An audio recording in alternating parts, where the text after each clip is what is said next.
damos la bienvenida al doctor Mario Quirós. Muy buen día, un gusto que estés por acá. Bueno, buenos días, el gusto es mío, siempre muy complacido de poder estar en esta mesa tan importante en el periodismo boyano que llega a tantas casas y viviendas de nuestra ciudad y de la zona rural, así que con mucho gusto acompañando. Ahí estuvimos compartiendo un poco tramos de la sesión de ayer, donde se debatió el tema de las Fuerzas Armadas y por lo que estuve escuchando, entre los argumentos de la concejal Lumila Baldi, decía de que se obvió el Congreso y que había un decreto. Lo que yo leí en toda la información de los distintos medios de Buenos Aires, de que había un decreto de Néstor Kirchner y ese decreto se puede modificar con otro decreto, eso en un plano. Pero la pregunta para vos es, ¿cómo ves ese nuevo papel de las Fuerzas Armadas en cuanto a que hagan un apoyo logístico en lo que es custodia de bienes y también en la lucha contra el narcotráfico? Sí, en esa cuestión es donde tenemos un poco visiones diferentes con algunos concejales.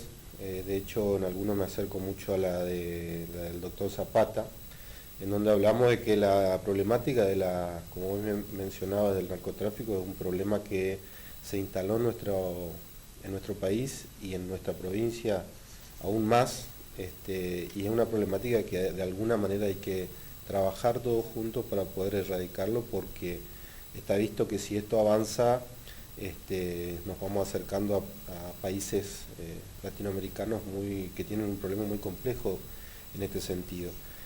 Si las Fuerzas Armadas es una herramienta que pueda servir y ser eficaz y eficiente para poder combatir y, de ser posible, erradicar este flagelo, por supuesto que uno estaría de acuerdo que así sea. Lo que uno por ahí cuestiona es el accionar interno de las Fuerzas Armadas, teniendo en cuenta que son fuerzas preparadas para otro fin, que es el defender nuestra soberanía, y es donde yo particularmente tengo la visión de que soy celoso de esa cuestión, teniendo en cuenta los antecedentes que tenemos en nuestro país, donde la Fuerza Armada ha tenido un accionar indeseado y muy cuestionable hace un tiempo atrás, y que todavía los argentinos es una herida que está abierta y que lo seguimos sufriendo a diario. Entonces, en esto hay que ser claro, y en los textos del decreto y demás, las palabras tienen que estar muy claras, ¿no?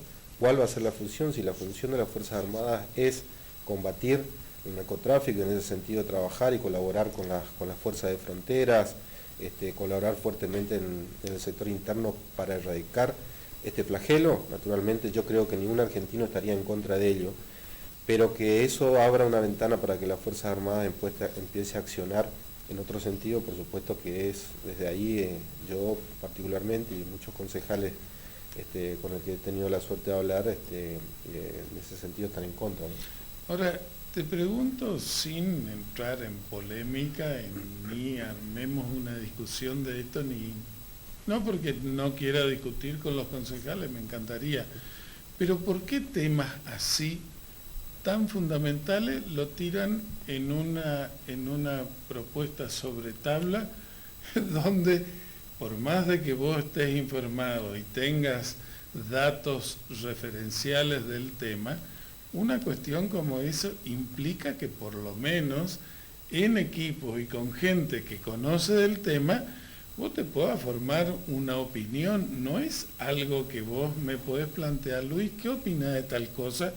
Y que sea algo simple. Me parece a mí que ameritan a que se presente, que se estudie en las comisiones, que se debata, y bueno, pero no para decir esto está mal. Sí, no, eso seguramente es así. A veces en las comisiones tenemos un inconveniente, que hay temas que cuesta tratarse o cuesta obtener el dictamen, y eso hace que los temas se dilaten. Y entendió, calculo yo, esta concejal que lo ha planteado como una estrategia posible, por lo menos para instalar el tema, manejarlo de esta manera. Más allá de eso, Pato, el tema tiene que ver con que se instale el tema y que la sociedad conozca de que estas cuestiones están pasando y que de alguna manera puedan opinar. Hoy el proyecto está en comisión y seguramente se va a discutir y espero que tengamos una pronta resolución de esa comisión para que lo podamos volver a tratar en el Consejo, en el plenario, y seguir discutiendo estos temas que son importantes. Como yo planteaba, yo creo que no hay ni un argentino, ni un correntino, ni mucho menos un goyano que esté en contra de poder darle alguna utilidad que sirva para poder erradicar este flagelo, que es un problema grande y que Goya lo está padeciendo. Lo vivimos a diario con procedimientos por de las fuerzas policiales federales en Goya, donde lamentablemente encontramos grandes problemas con las drogas y bueno, naturalmente queremos que eso se cambian, erradique, ¿no? Cambian los enemigos y aparte la agresión externa no necesariamente, históricamente se hablaba de la hipótesis de conflicto, bueno, supuesta, y tuvimos todo un sainete triste. Sí, hoy no tiene. Con Chile, después con Brasil era, bueno, cuál era el papel de la Mesopotamia, sí. Por eso la base de Reconquista, Córdoba.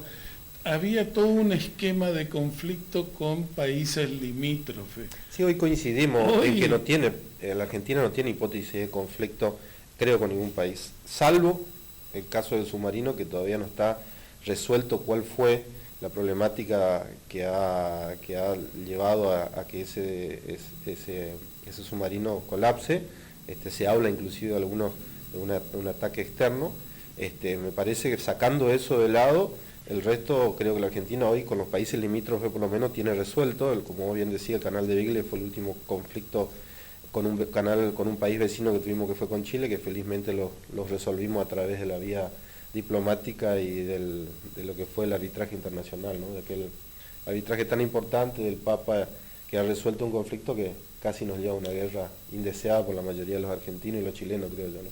Bueno, lo dejamos ahí como un tema de debate para ustedes, pero tienen una serie de cuestiones. Estuvieron, sí, en otro momento también aprobaron sobre tabla la que se conoce como el proyecto Goya 1000 y una modificación 1965, sí. Si mal no recuerdo el número, la ordenanza, y que tiene que ver con la posibilidad de construir en Goya sin dañar ni afectar el patrimonio histórico. ¿Cómo están avanzando en ese diálogo, en esos debates, en la gente que concurrió, que ustedes los escucharon? Sí, con respecto a la ordenanza que mencionás, una ordenanza que se votó el año pasado, Nobleza Obliga, yo no formaba parte de ese consejo y se hizo como vos mencionás, se lo planteó sobre tabla. Una ordenanza que naturalmente no soluciona el problema de fondo porque de alguna manera hay un sector de la sociedad que está conforme con ella, que es, entre otras cosas, la ordenanza lo que dice es custodiar el patrimonio histórico de la ciudad, de determinados lugares, del casco histórico, después las zonas de amortiguación y demás, donde no se puede construir directamente. Entonces, eso naturalmente genera un gran problema para los sectores de la UOCRA, el sector de la construcción y mucha gente que no está de acuerdo con esta problemática, y tenemos hoy en el Consejo Deliberante un nuevo proyecto que fue enviado por el Ejecutivo, que lo que busca, a mi entender, es tratar de alguna manera de quedarse bien con los dos espacios hoy en puja, ¿no? Que yo particularmente creo que es un proyecto que no va a resolver el problema de fondo, por lo menos con lo que uno viene escuchando con los distintos sectores que venimos reuniéndonos en el Consejo. Nadie considera que ese proyecto del Ejecutivo vaya a solucionar la cuestión, y me parece, y yo soy uno de los que por lo menos vengo hablando con los concejales de la posibilidad de conformar o de crear un nuevo proyecto en donde venga a solucionar definitivamente esta cuestión, en donde ese nuevo proyecto entienda que Goya tiene que crecer, que Goya tiene que desarrollarse, que Goya necesita no solamente expandirse territorialmente, sino también crecer demográficamente, y en ese sentido yo estoy de alguna manera a favor de poder modificar esta ordenanza que está vigente, custodiando sí, cuidando sí aquellos edificios históricos que son tan importantes para nuestro patrimonio cultural e histórico de nuestra ciudad, y buscar algo que venga a solucionar definitivamente la cuestión, ¿no? Que habilite a los goyanos a poder seguir creciendo, que habilite a los goyanos a poder seguir construyendo, pero que de alguna manera podamos cuidar y conservar ese patrimonio tan importante de nuestra ciudad. Que a cambio, por supuesto, el municipio también vea la posibilidad de premiar a aquellas personas que le prohíbe de poder disponer de sus bienes, ¿no? Está bien. Ahora, todo eso hay que analizarlo y en el contexto actual, y ya vamos a ir yendo a la realidad política de la Argentina y la realidad económica, que te implica ser objetivos y ver con claridad cuáles son las necesidades. Y estamos hablando de la construcción, y si me preguntaras qué puede dar vida o mantener viva a la economía acá en nuestra ciudad, es la construcción.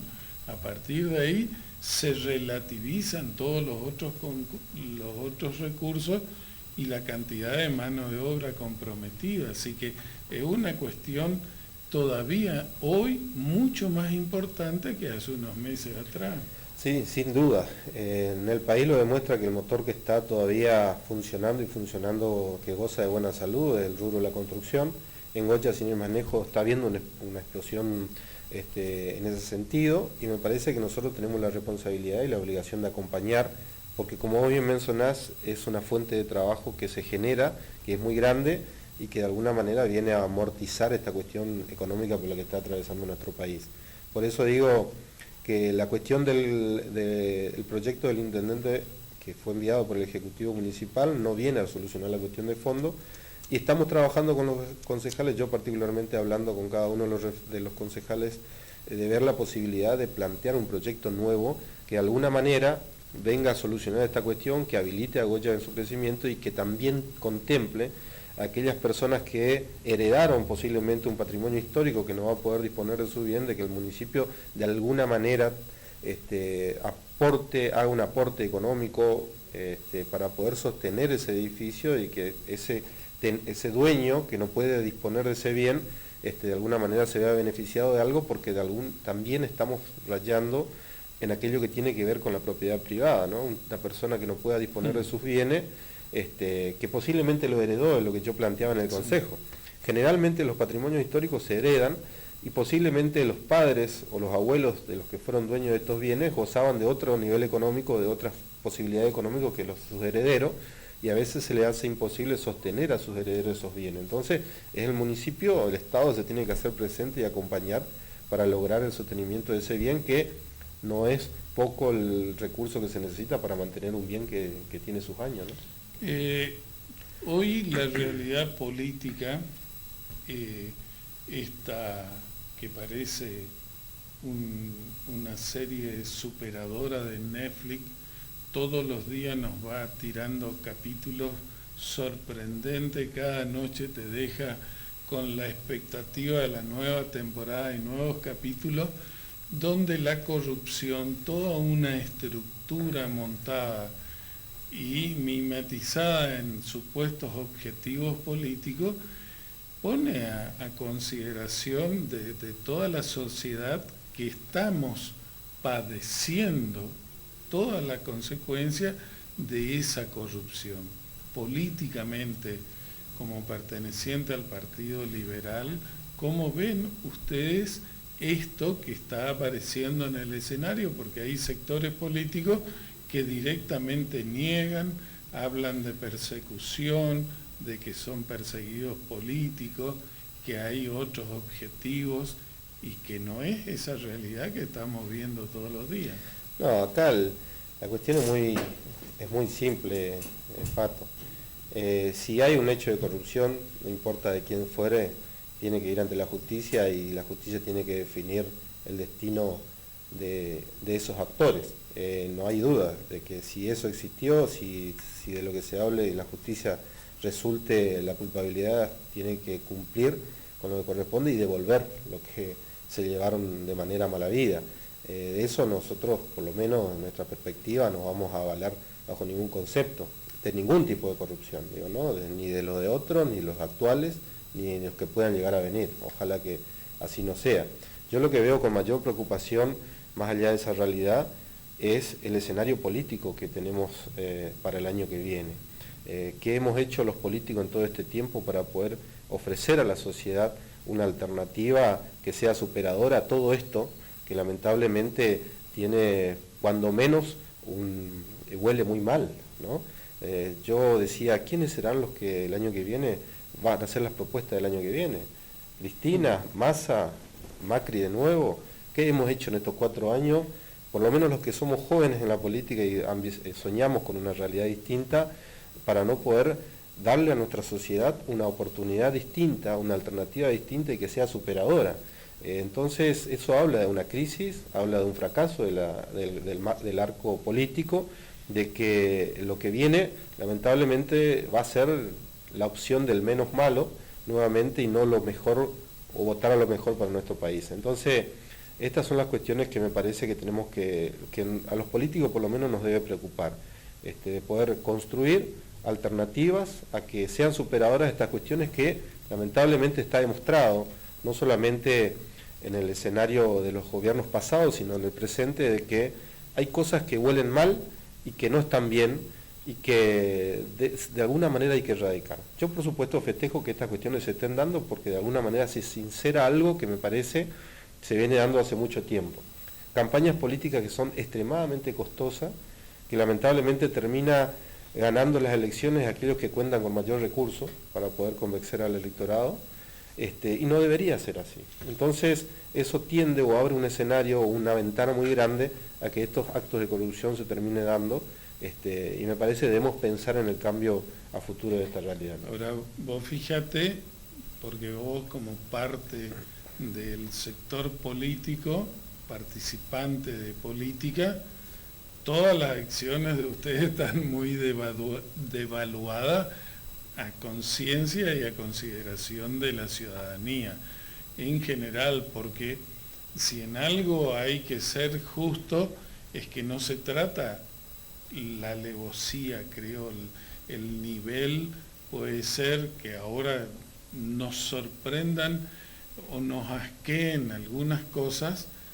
pero guarda, tenés un montón de situaciones, por ejemplo, los aportes relacionados a eso que vos decís, cómo se financia la política, cómo se pulmonea esto, cómo decís tu verdad y transmitís tu mensaje si no tenés las fuentes oscuras. Y fíjate, María Eugenia Vidal, que venía impecable luchando con mafia de la policía, narcotráfico, todo, se encuentra de la noche a la mañana que su campaña tenía un espinel completo de aportantes truchos y que es parte de lo que tiene que cambiar decididamente. Es que es muy fácil darse cuenta. Si vos necesitas para una campaña provincial 20 millones de dólares, o por decir un número, no tengo idea, sí. ¿De dónde?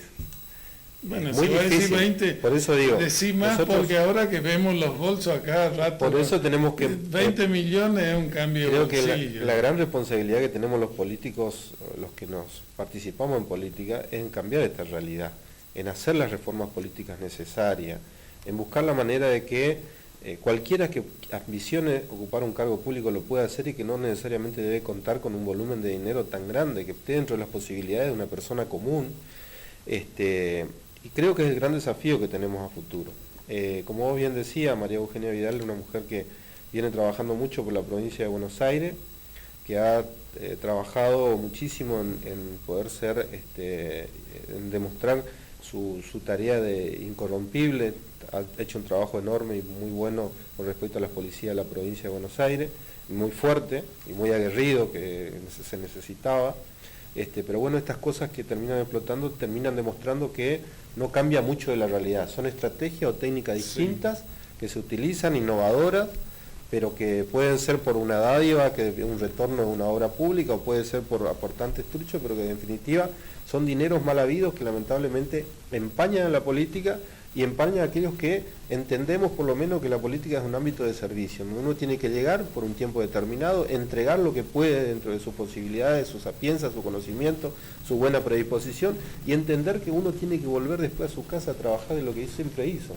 Es la manera en que lo hizo, que la política no es un ámbito para enriquecerse, la política es un ámbito para servir, y cuando no te sentís en condiciones de servir, tenés que volver a hacer lo tuyo en tu casa. Ahora, Mario, dentro de todo esto que estamos conversando, hay una columna vertebral que yo creo que si esa falla o no le tenemos fe, estamos perdidos totalmente, que es la justicia, porque vos hoy no podés cambiar todos los jueces que están altamente cuestionados también, y si no, mirá Yarvide como ejemplo o todo lo que conocemos de distintos juzgados, la actuación, es decir, hoy toda esta realidad necesita de una justicia, no vamos a decir diferente porque no podemos moverlo, pero con una actitud distinta.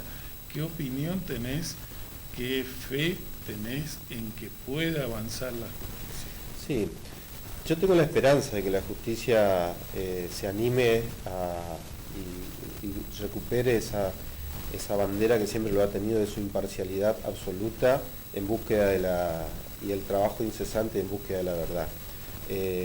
Creo que ha demostrado en los últimos tiempos que el gobierno de turno siempre termina incidiendo de alguna manera en las decisiones, no de todos, pero de algunos jueces que les terminan siendo útiles para sus fines y poder de alguna manera ir limpiando el escenario que van dejando en su transitar político. Ollarvide es un caso de la gestión anterior a nivel nacional. Veremos si este nuevo juez que están y este de la servilleta de Cora. Veremos si sí, termina siendo algo parecido.